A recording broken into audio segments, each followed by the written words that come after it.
Today we act. Today we send a message to them and everybody else. We are taking back our futures.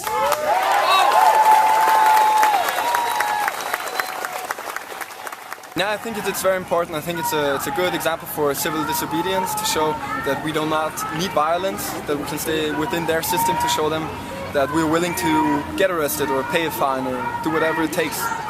The work I'm doing isn't really doing as much as I wanted to. I wanted to have something that was more meaningful, and so this seemed like the next step to do, to see if this could be more meaningful and make more of an impact.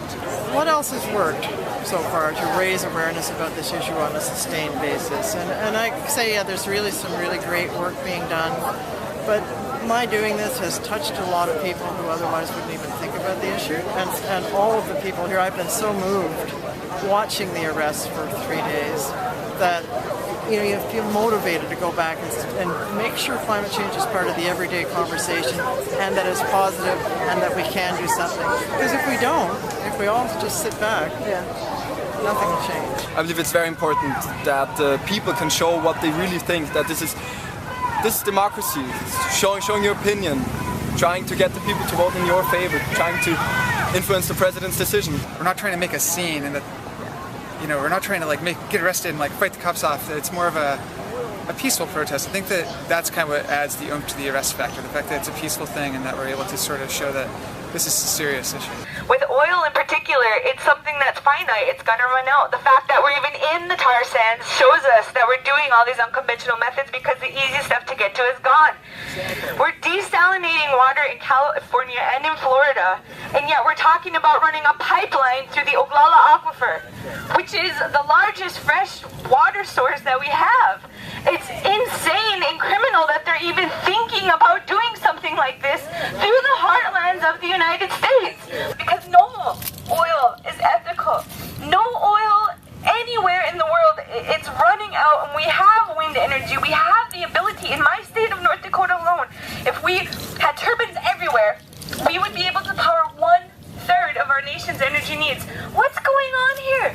All the bottom line is money, money, money, money, money. And I'm not trying to be cliche here, but you cannot eat the money, and we sure in the heck cannot drink the oil. Yeah, I'm nervous, but I feel anything sort of overcomes that nervousness. My passion for the issue and the change that we need to see, that makes the nervousness kind of inconsequential.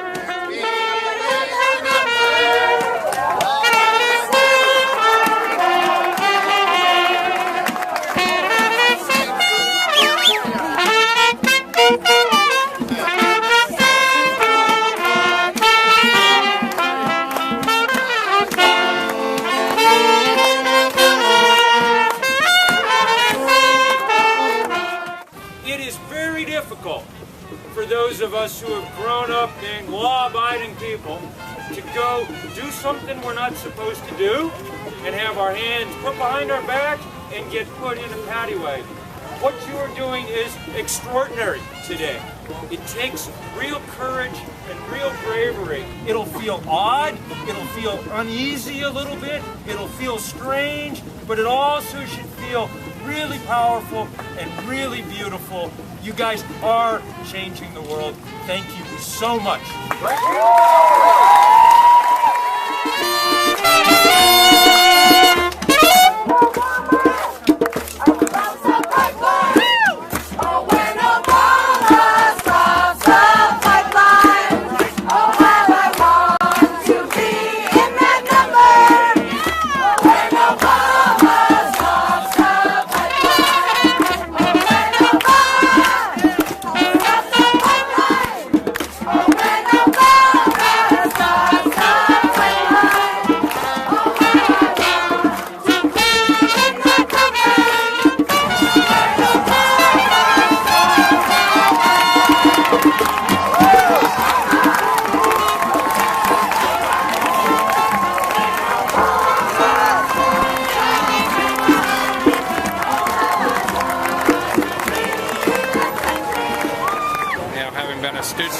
civil rights movement of the 60s and participated in that. I find it fascinating. It's like the spirit is still here. We're not all caving in to corporate America, which is pleasure to see. I worked on the Alaskan Pipeline project where the attorneys generals of the United States sued the largest oil company for price fixing.